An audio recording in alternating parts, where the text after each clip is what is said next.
अब समय नहीं बचा। कलयुग की अंतिम उल्टी गिनती शुरू। श्री कृष्ण की भविष्यवाणी। महाभारत के शांति पर्व में श्री कृष्ण ने युधिष्ठिर से कहा था, जब मनुष्य धर्म को व्यापार बना लेगा, जब रिश्ता खून से नहीं स्वार्थ से तय होंगे और जब सत्य बोलने वाला अकेला रह जाएगा, तब मैं फिर आऊंगा।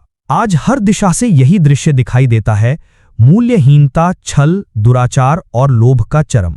क्या ये संकेत नहीं कि कलयुग अपनी चरम सीमा पर पहुंच गया है? अश्वत्थामा और परशुराम की बैठक। दक्षिण भारत के एक निर्जन पर्वत में रात को एक तेज प्रकाश फैला। कुछ स्थानीय आदिवासियों ने बताया कि उन्होंने दो असामान्य पुरुषों को देखा। एक का माथा लहूलुहान था और उसकी आंखें हजारों वर्षों की पीड़ा से भरी थीं। दूसरा एक योद्धा था जो फरसे से जमीन को काटते हुए बोल रहा था, कल्कि आएगा, मैं उसका मार्ग प्रशस्त करूंगा। ये कोई और नहीं, अश्वत्थामा और परशुराम थे, दोनों अमर योद्धा जो कल्कि के आगमन से पहले जागते हैं, अर्थात अब समय निकट है। कल्कि का नाम पहली बार सुनाई दिया। एक 9 साल का बच्चा नेपाल के मनेरवा गांव में अचानक घोषणा करता है, मां, मैंने स्वप्न में एक श्वेत घोड़े पर बैठे पुरुष को देखा। वो कह रहे थे, मैं आ गया हूं, समय का युद्ध आरंभ होने वाला है। गांव के साधु ने यह सुनते ही बच्चे का हाथ पकड़ा और कहा, बेटा, तुमने उसे देखा है, वो कल्कि था। इसकी खबर जंगल में आग की तरह फैल गई। लोग कहने लगे, अब कल्कि का नाम सामने आ चुका है, उल्की गिनती शुरू है। 5 संकेत जो बताए गए थे। भविष्य पुराण और श्रीमद् भागवत में 5 संकेत बताए गए हैं जो कलयुग के अंत से ठीक पहले प्रकट होंगे। 1. गाय का दूध सूख जाएगा। आज गाय इंजेक्शन और केमिकल से दूध दे रही हैं। 2. जल विषाक्त होगा। 80% नदियां प्रदूषित हो चुकी हैं। 3. मानव पर विश्वास नहीं करेगा। हर व्यक्ति अब सुरक्षा कैमरा चाहता है। 4. धर्म पर हंसी उड़ाई जाएगी। धार्मिक को पाखंडी कह दिया जाता है। 5. सावन में अग्नि गिरेगी। ये 2025 के सावन में उत्तराखंड और नेपाल में हो चुका है। यानी कि 5 संकेत अब सामने हैं। समय का पलटना शुरू हुआ। जब अगस्त की सुबह आई तो धरती के कई हिस्सों में घड़ियों की सुई उल्टी चलने लगी। रूस, जापान, भारत, ब्राजील, हर जगह वैज्ञानिकों को समझ नहीं आया कि क्या हो रहा है। भारत में एक ऋषि ने कहा, समय अब स्वयं को नष्ट कर रहा है ताकि उसे फिर से जन्म दिया जा सके। ये उल्टी गिनती नहीं, समय का विलयन था। अंतिम युद्ध की तैयारी। यद्यपि युद्ध अब तलवारों का नहीं, चेतना का होगा। धर्म बनाम अधर्म, सत्य बनाम भ्रम, करुणा बनाम क्रूरता। कल्कि अकेले नहीं लड़ेगा। जो सत्य में स्थित हैं, जो धर्म के लिए खड़े हैं, वही उसकी सेना होंगे। और यही कहा गया है, जब समय समाप्त होने लगे तब मनुष्य स्वयं को पहचानना शुरू करेगा। क्या आप तैयार हैं? कलयुग की अंतिम उल्टी गिनती चल रही है। धर्म, नीति और निष्ठा की कसौटी पर अब हर जीव की परीक्षा है। प्रश्न ये नहीं कि कल्कि कब आएगा, प्रश्न ये है कि क्या हम उसके स्वागत के योग्य बन चुके हैं? क्योंकि अब समय नहीं बचा। कलयुग की अंतिम उल्टी गिनती शुरू हो चुकी है। कल्कि प्रकट हुआ, लेकिन सबसे पहले किससे हुआ युद्ध? उल्टी गिनती समाप्त, लेकिन एक मौन क्रांति शुरू हो चुकी थी। ध्यानस्थ आत्माएं जाग उठी। वर्षों से छिपे अमर योद्धा हिमालय की कंदराओं से बाहर आने लगे। और तभी एक नवयुवक दक्षिण भारत के एक छोटे गांव में प्रकट हुआ, जिसके स्पर्श से सूखी धरती में कमल उगाया। गांव वालों ने उसका नाम पूछा।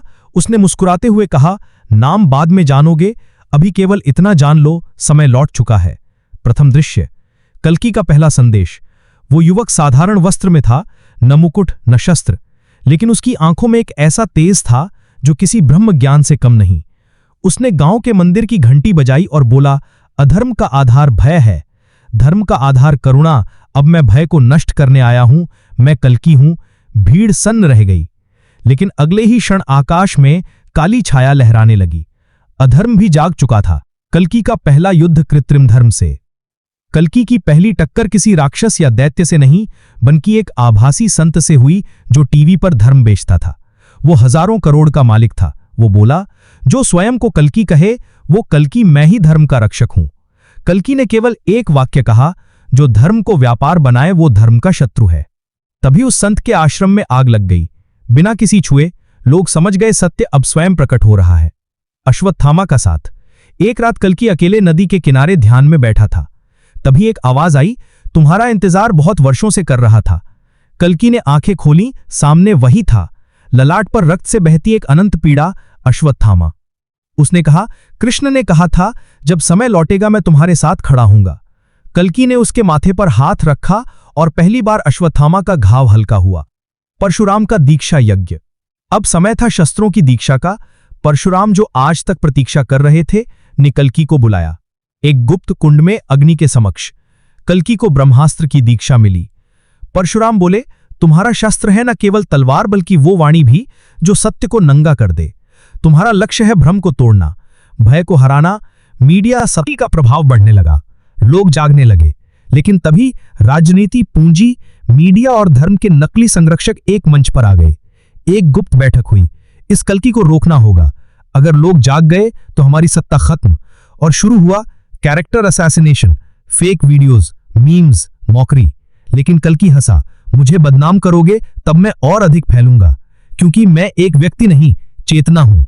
प्रथम संहार, मोह का महल। कल्कि एक ऐसे शहर पहुंचा जिसे आभासी सुख का केंद्र कहा जाता था। हर व्यक्ति वहां वीआर में जी रहा था, नकली दुनिया में। वहां एक मशीन थी जिसका नाम था संतोष, लेकिन उसका मूल उद्देश्य था लोगों को भ्रमित करना। कल्कि ने मशीन पर हाथ रखा और पूरी जगह की बिजली चली गई। हजारों लोग अचेत हो गए और जब वे उठे तो पहली बार असलियत देखी। सुख वो नहीं जो मशीन दे, सुख वो है जो स्वयं से मिले। 7 रक्षक जाग उठे।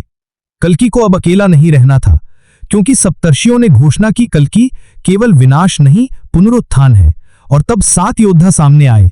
एक था न्याय का प्रतीक, दूसरा कला का, तीसरा विज्ञान का, चौथा अध्यात्म का, 5वां प्रकृति का, छठा करुणा का और 7वां स्त्री शक्ति का रक्षक। वे सभी बोले, हम तुम्हारे साथ हैं कल्कि।